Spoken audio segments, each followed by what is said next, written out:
Introduction. When you feel stuck, it's a sign from your heart and soul that you've stopped growing and trying new things, which means it's time to push yourself out of your comfort zone and start dreaming again. Mel Robbins. Are you ready to unlearn everything you currently do on a daily basis and reshape the way you think, act, and react to what happens in your life? If you reached a plateau in your life and can't help but feel bored and tired of just surviving rather than living per se, then there's one thing I want you to remember. Nobody is coming to change your life for you. Right now, you have a choice to make. You either decide to stay right there where you are and keep feeling unhappy, or you decide to create transformation for yourself. Which one are you going to choose? My bet is that if you are reading this, then you have decided that it's time for transformation. And that's what this book is going to be all about.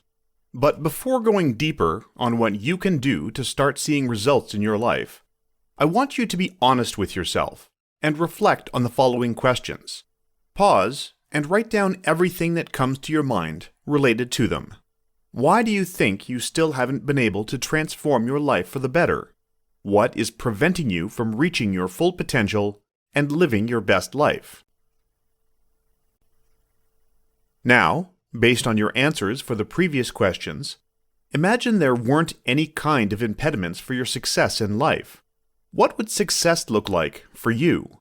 What transformations do you want to see in your life?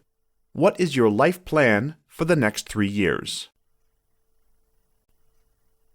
Have you ever had those moments in life which you had too many things on your plate, and even though you had a lot of decisions to make, tasks to be done, and work piling up, you kept putting off the start of all of them? If procrastination is part of your day-to-day life, know that you aren't alone. Surprisingly, contrary to popular belief, procrastination does not mean you don't care. And it isn't about laziness, but rather about stress, overwhelm, and fear of failure. Good news is that there is tons of research on it and a myriad of tools and science-backed techniques you can use to overcome your habit of putting important things off. Reflect for a minute. What do you tend to do when the task at hand to complete is a bit of a drag? Does your mind keep playing tricks on you, and thoughts about doing it later in the day convince you to jump to a more enjoyable thing? Do you start overthinking about all the challenges and difficulties you will have upon starting the activity? Do you keep finding 1,000 other tasks to do until you run out of time, instead of sitting and focusing on that specific one? Do you delay the task until the last minute, and then start a whole blaming and shaming game? If you answered yes for any of the previous questions, then you will find great value in all of the resources I gathered for you in this book. Something I noticed in the past 16 years as an entrepreneur is that in life, as well as in business, when people face an obstacle or problem, they usually do one of the following 2 things. They either complain about a given situation, or they place blame. In general, people will whine about the issue or point fingers at who caused the problems. I've trained my mind to work differently. It didn't happen overnight, but in my position as the owner, I was forced to look at things from all angles. I would immediately start to think about and brainstorm solutions. Instead of focusing on the problem and all of what comes with it, I developed a solution-oriented mindset. That's how I created a successful career and a happier life. And this is my wish for you as well.